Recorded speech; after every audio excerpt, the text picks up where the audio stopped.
In 1951, students at Swarthmore College were the subject of a curious experiment. Solomon Asch designed the experiment in which a few students would have to complete a seemingly easy task. Students would be shown a card with a line drawn on it. Then they would be shown another card, this time with 3 lines, all of different lengths. The task was to simply pick the line that matched the length with the one that they were shown earlier. The cards themselves always had lines that were longer or shorter than the correct line, including, of course, the correct line itself, and the instructions on how to respond were clearly laid out. However, the interesting thing was that only one of the 8 or so participants in each trial was the actual subject of the study. Everyone else was in on the study, and was simply an actor meant to sway the participant to choose the wrong line. Even though they knew 100% which was the correct answer, they purposely chose the wrong answer numerous times to try and get the subject to do the same. Upon completion of multiple trials with a variety of constraints and a similar setup, it was seen that in the control group, where there was no persuasion towards an incorrect answer, participants chose the wrong lines less than 1% of the time, which is what you would expect. It's a rather simple experiment. When participants were put in a group where their peers chose the wrong answer, despite clear evidence suggesting otherwise, a remarkable 36.8% of them conformed and chose the wrong answer as well. These are students of a very well-ranked college, mind you, who are certainly cognitively capable enough to distinguish between lines of different lengths. Referring to how clear the differences should have been, Asch himself interpreted the results by saying, "The fact that intelligent, well-meaning, young people are willing to call white black is a matter of concern. It just goes to show one of the many ways in which our peers can influence the decisions we make. It also puts forward an almost desperate desire in us humans to conform, one which I am sure you felt at one time or another." Why do I bring this up? Well, I do so to talk about a social issue. An issue that is suffering from a lack of reason, empathy, and measured judgment. I'm talking about cancel culture. It's essentially getting expelled from society, in which a person deemed to have committed a social crime, past or present, is dealt with punishment in the form of terminated employment, public humiliation, or a complete boycott altogether. There's a disagreement about when the phenomenon was actually created, with some saying it has been with us in different forms for centuries. But what makes cancel culture unique, in a sense, to our time is the fact that its effect is now much larger than just a crowd or a locality. It's the entire social media audience.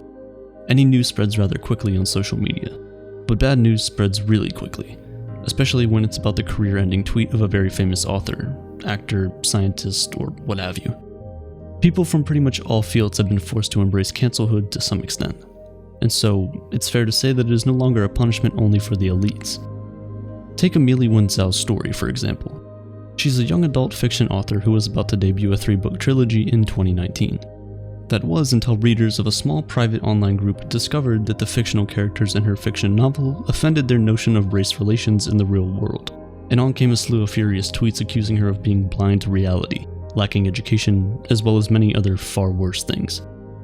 Zhao subsequently posted an apology, as often happens to be the case, and said that she, out of embarrassment, had asked the publisher not to publish her books at the time. What about her initial book was so offensive, you and I will never really know. But why not let the book be released as it was, and let it play out in the wider marketplace of ideas? The book was eventually corrected, whatever that means, and then released. No harm done, right? Well, let's take a step back.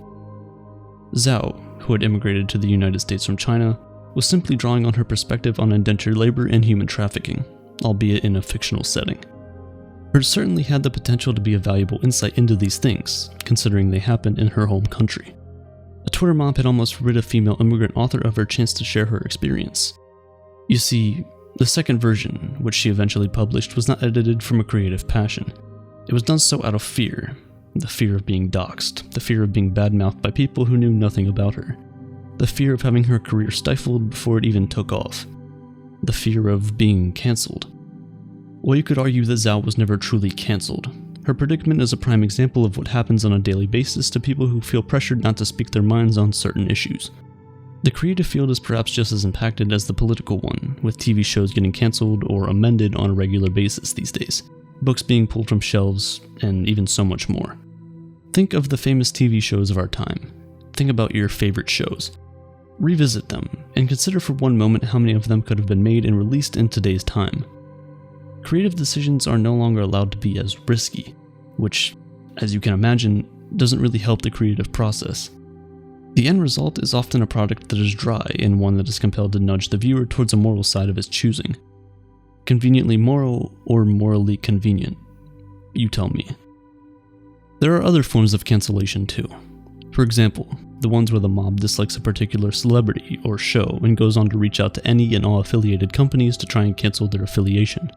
Otherwise, they risk being cancelled themselves. Studies have shown that these boycotts do have economic significance, with as much as 1 in 4 of them forcing significant changes.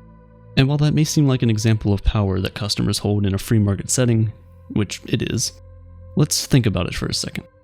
If you dislike the CEO of a company for a political position of theirs, despite you liking the quality of product that the company produces, does a boycott really hit the CEO's pocket as much as it hits the pocket of the employees who are living paycheck to paycheck below them?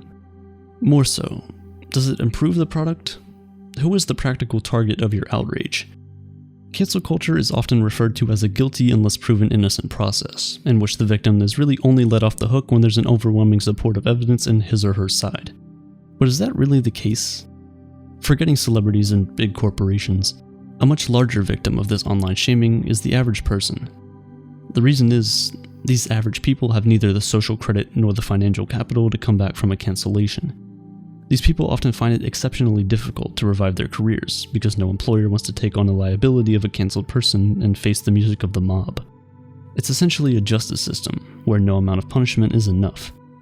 There is no scale nor proportion. There is no avenue to mount a defense or one to reintegrate into society. No grace, no mercy. How can we expect reason from such a movement?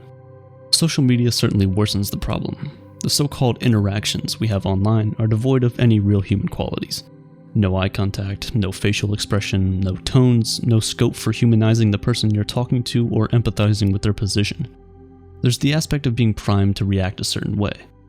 Think about it. When was the last time you reacted to a Facebook post yourself first and then saw the list of reactions from others?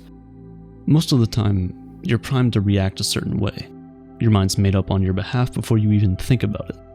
Oftentimes, our outrage is directed not necessarily to what happened in the situation, but rather to someone else's outrage. Outrage at outrage. It's a domino effect. The cycle continues. It becomes such a universal reaction eventually that not being outraged conveys a sense of social ineptitude. This recreational outrage has led to a toxic environment online that is going to need some fixing. People on the other side of the debate about cancel culture say that it either doesn't exist, or that if it does, the consequences of being cancelled are simply not as harsh as we say they are. Just look at J.K. Rowling, who happened to be cancelled relatively recently, and who also continues to sell book after book. Well, let's say both of those things are true. Still, the concept of cancel culture deserves to be explored at a purely conceptual level because of its consequences in society. What does it say about our collective hubris if we're offended at everything, and that the only way we're able to get our heads around that offense is by preventing the person from speaking altogether, rather than simply choosing to engage with someone else instead? And, well, if the people are not facing serious repercussions, isn't that implying that society actually doesn't take this recreational outrage seriously? In their denial of the existence of cancel culture, people are inadvertently acknowledging its childishness. The complete lack of reason really shows itself when you consider the lack of reformative justice in this whole ordeal. Now don't get me wrong, I think quite a lot of the things people have been cancelled for are clearly wrong, and in a sense, I can understand. But how is it so that in almost all of those cases, there's really no path to societal reintegration? And when you're saying that they still do reintegrate into society, it's almost never a result of some carefully thought out mechanism of cancel culture. It's simply just people not caring at all about it, or simply forgetting it happened in the first place. Perhaps it's not the J.K. Rowlings or the Kevin Harts of the world that are the true victims of cancel culture. Maybe it's you and me, the as yet uncancelled people, who refrain from sharing what they truly think about a policy, a politician, a video game, the burger, or restrain themselves from engaging in a debate about something that truly matters to them in fear of being cancelled for it. The unshared idea. That is the true victim of cancel culture.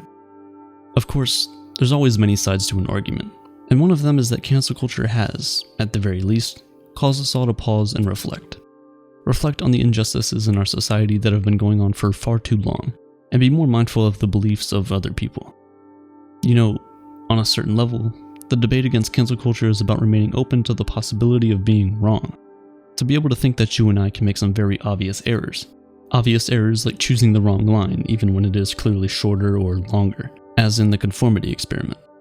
If more and more people are able to internalize the idea that they too can make a bad joke and be caught off guard, or say something that they don't mean and do something bad and later in life change to become a better person, then I think we have a fighting chance against cancel culture.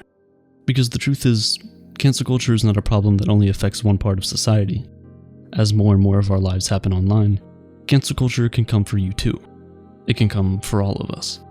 It just depends on who it's convenient for at the time. At the end of the day, you'll never know when, until it's too late. This video was sponsored by Babbel, the #1 language learning app in the world with over 10 million subscribers worldwide. Now, learning new languages doesn't seem like the easiest thing in the world, but with Babbel, you can start learning any language you'd like in as little as 10 minutes. They've even created their own method, the Babbel method, to help you learn and retain as much information as possible. With other language learning apps I've used, I've found that it's not 100% accurate to real-life scenarios I've encountered, but with Babbel, it's different. Their lessons were designed by native speakers, which helps put you in realistic scenarios right off the bat. I've actually been using Babbel to help refresh my German, since I haven't really used it since high school. It's a brand new year, and the time has never been better to learn a new language. If you click the link at the top of the description, you can get up to 65% off a Babbel subscription and start learning right away. For as little as $5 a month, you can set yourself ahead for years to come. You'll be improving yourself and supporting my channel at the same time.